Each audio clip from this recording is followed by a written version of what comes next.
who were removed from street duty. Commissioner Ross will, in a moment, will go into more depth shortly.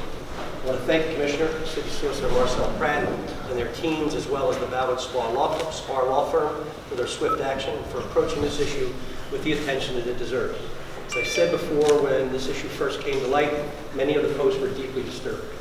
Our police officers are entrusted to serve and protect the people of Philadelphia, everybody, all the people of Philadelphia.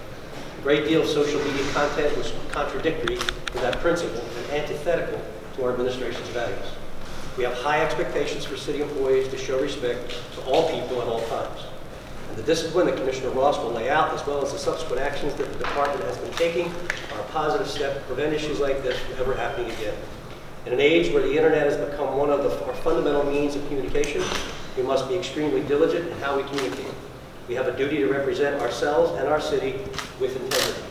I want the public to be assured that building trust with the communities we serve will always be our top priority, not just in the police department, but in every department in our administration. We will not allow this terrible incident to break down the progress we've made, and we pledge to do better moving forward. And at this time, I'd like to invite Commissioner Ross to provide an update on the investigation. All right, thank you, Mayor. And as you see, I'm joined by my entire command staff here. This will take a few moments. I would ask that you bear with me so that I can outline as much as possible and hope to answer as many questions up front that you will understandably have. On June 1st, 2019, Philadelphia Police Department became aware of the results of the Plainview project. Project researchers identified approximately 3,100 offensive or potentially offensive Facebook entries posted by 328 active duty Philadelphia police officers. The researchers then made their results available via an online database. It is important to note that some of the entries were made as early as 2010. An internal affairs investigation was immediately initiated.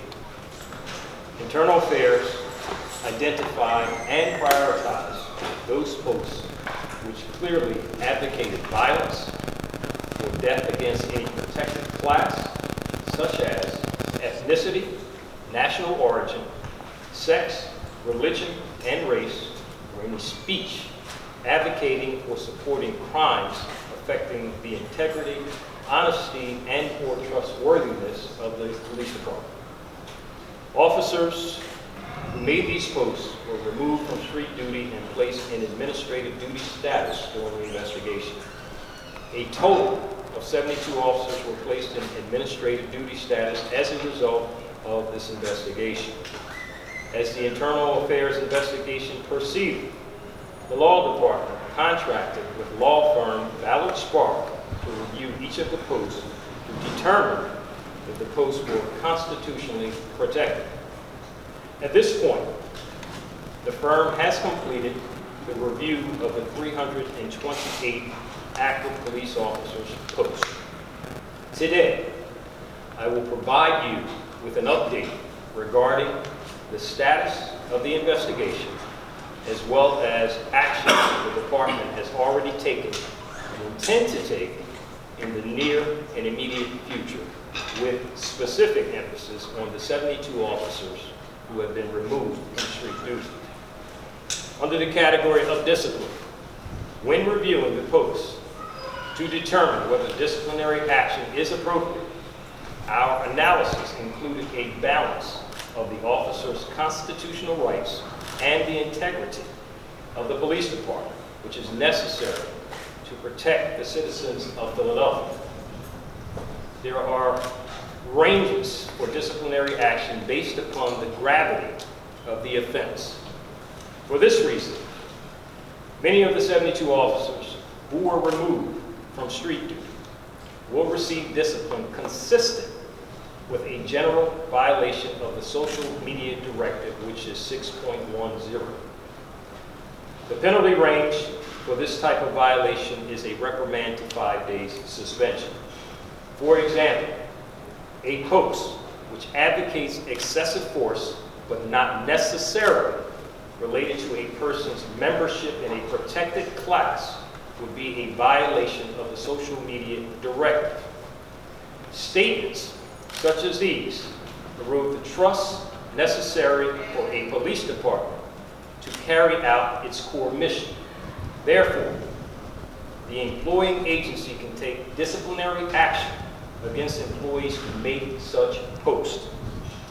A second group of officers posted material that is not only offensive and unprotected, but constitutes an act or continuing course of conduct, which demonstrates that the officers have little or no regard for their position as police officers. Thus far, the investigation has determined that 17 officers fall into that category. 13 of these officers will be suspended for 30 days with intent to dismiss. The remaining 4 officers' posts were determined to be less egregious. Those officers will receive 30-day suspension.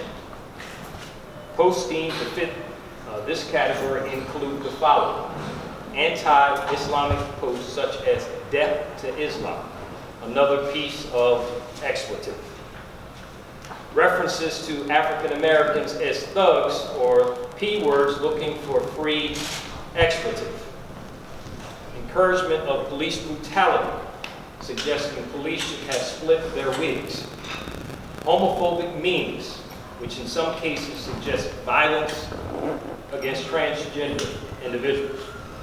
Training. On Friday, June 28th, nearly all of the 72 officers received the first in a series of trainings. This was an 8-hour training divided into 2 4-hour modules: social media and professionalism. Radio clips have also been drafted and will be broadcast regularly over police radio. PPD will purchase or develop a proactive mechanism to audit officer-related social media to identify potential problems with officer postings, i.e. data mining software. The police department will contract an outside expert to conduct anti-bias and anti-racist training for all sworn personnel. The training will commence this fall, likely in October. PPD will meet with the Commission on Human Relations to review proposed training protocols, but to also explore regular continuing training on this subject matter.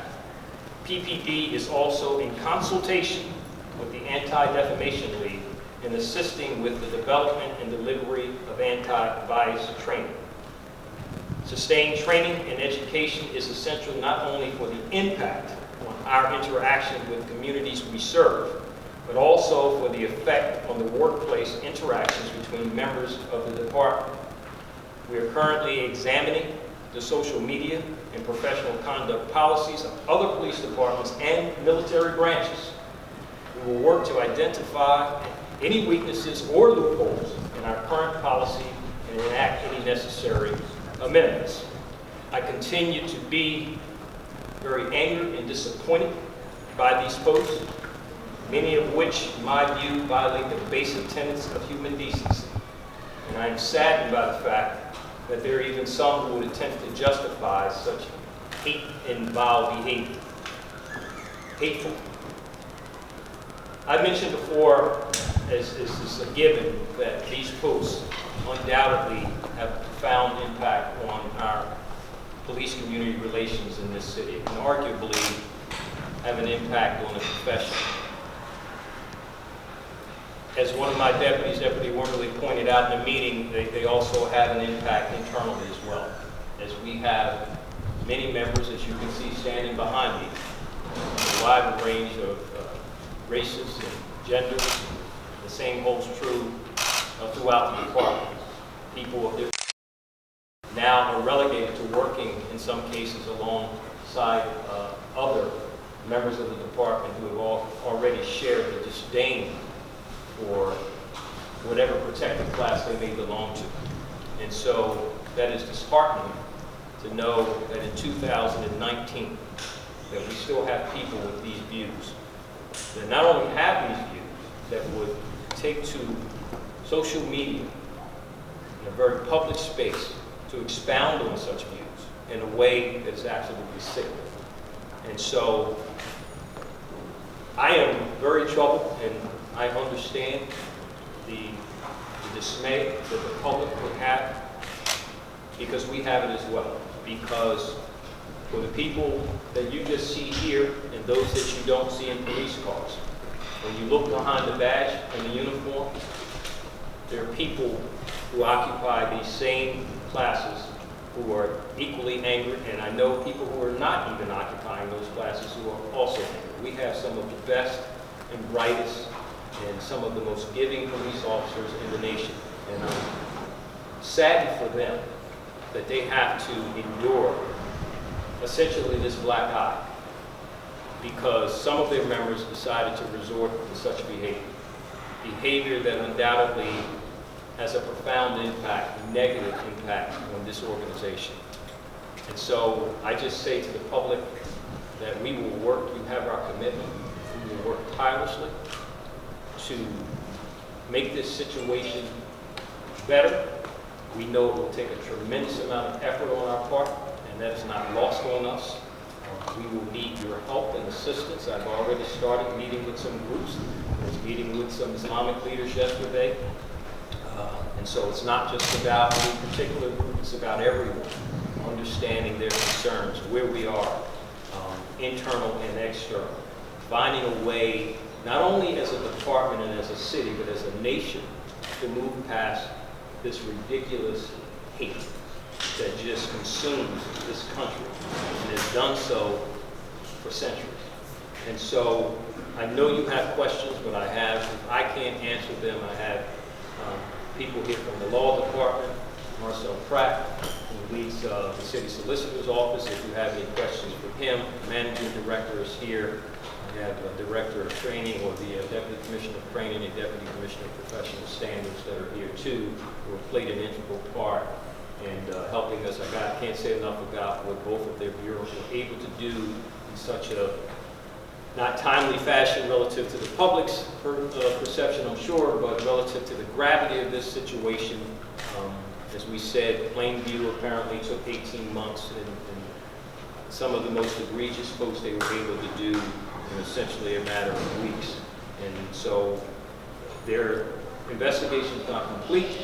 There are officers who had far less egregious folks who were not removed from the street. That aspect of the investigation is not over, but Internal Affairs or Professional Standards has done a fantastic job of even moving that along. We will be able to inform you probably no later than Labor Day, because that's where the lion's share, that 328 sit, about where we are with that. But in the interim, we'll be doing a lot of work relative to training, relative to cultivating relationships with community all across this city. And obviously, it stands to reason that probably colleagues of mine across the nation will be reaching out to see what we've done. This is uncharted territory. This is something that you never want to happen in your organization. Issues with police and community, particularly with classes of protected individuals, have always been troublesome on some level or another. We've made significant inroads, but this takes us back. There's no question, and I'd be disingenuous if I didn't acknowledge that. And this is where my dismay comes from, and I know all the people standing behind me share that view. And so right now, I will open it up to any questions that you may have. Commissioner Ross, for the people at home who are going to hear that there are some of these officers who've been on administrative duty who will not be fired, who will be suspended, but they're responsible for these egregious posts, as you call them, is that enough? What do you say to the people who think, wait a minute, this is an inadequate punishment? Well, certainly, and I understand that. And so this is why we contracted with the law firm, because some of those things fall under speech that's constitutionally protected. Now, I will tell you that with the lion's share of those folks, they did not advocate violence, which is a critical measure that was used for the folks who were terminated. But they're denouncing people they're supposed to serve. It's no question. And so I have no excuse for that. And so I am not trying to mitigate that in any way, shape, or fashion. There are thresholds that we had to contend with. This is why I even have some legal experts standing behind me. But I certainly understand your point, and that's not lost on me. And this is why we have to work very, very hard to, I'm not even going to say reestablish, but just to cultivate, because reestablish suggests that you already had it established, and I'm not naive to that point.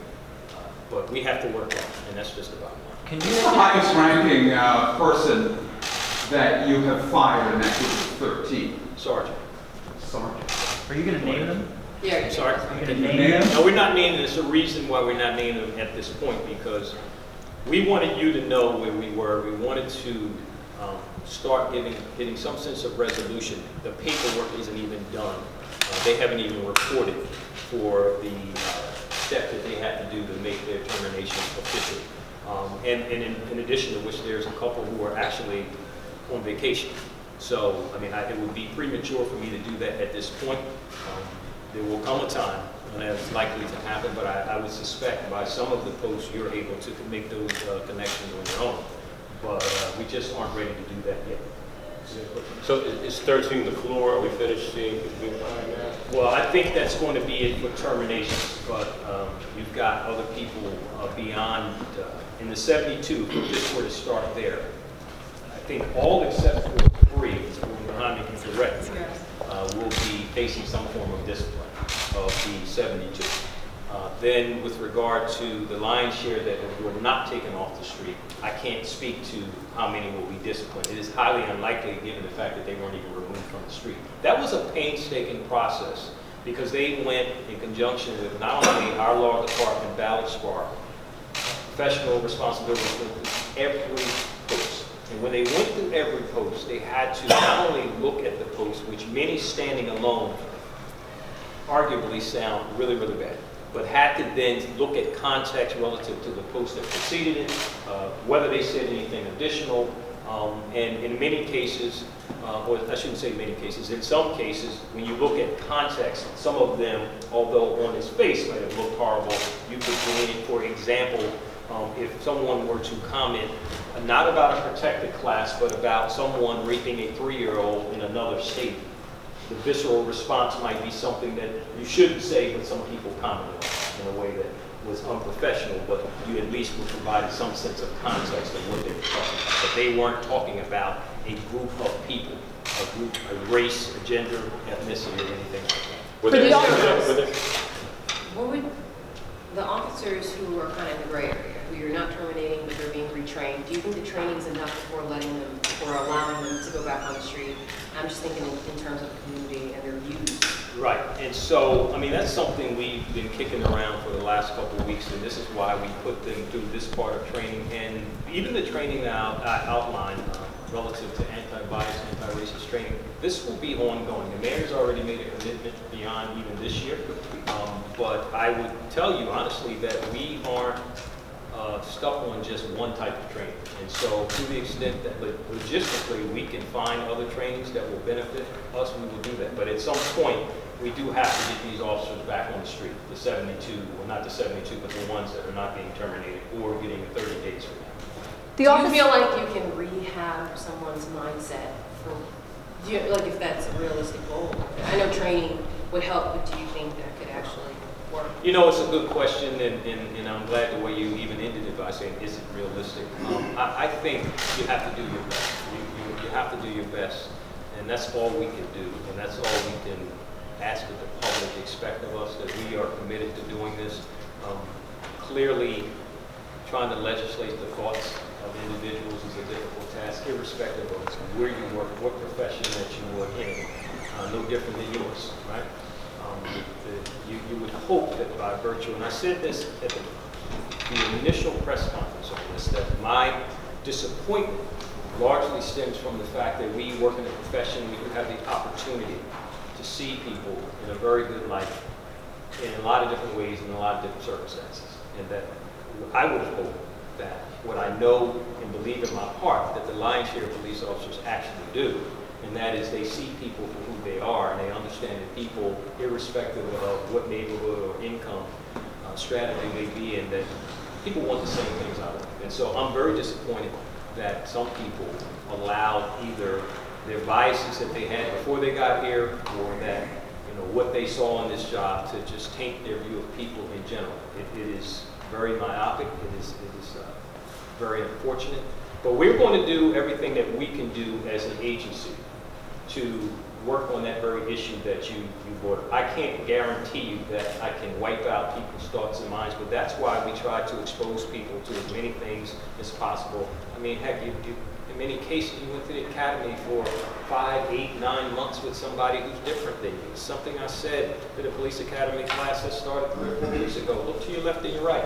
Somebody looks different than you. And you have an opportunity for the next 9 months or 37 weeks to get to know these people who you may be friends with 30 years from now. And hopefully, what will come from that is your knowledge that everybody ultimately wants the same thing out of life.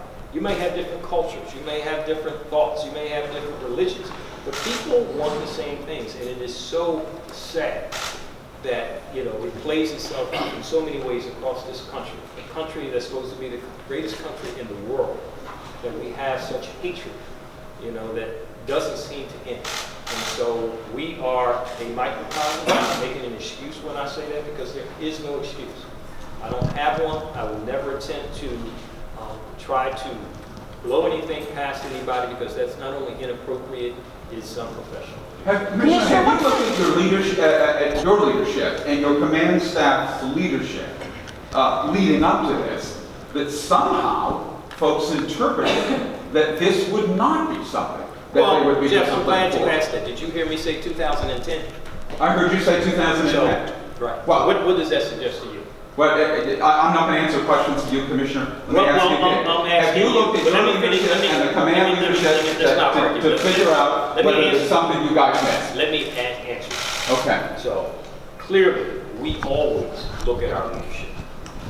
You, me, and everybody else is naive. We believe that this even started in 2010. The thoughts that some of these people have.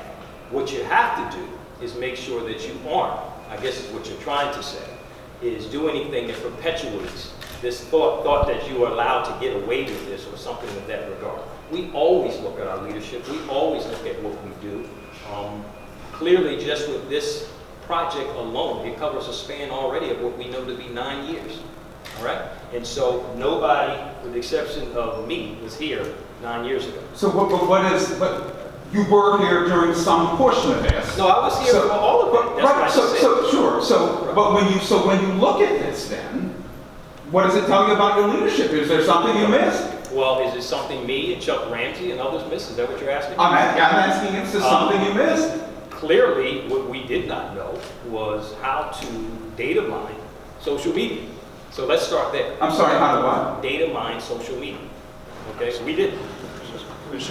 Some of these officers have been named in lawsuits or... I want to finish this.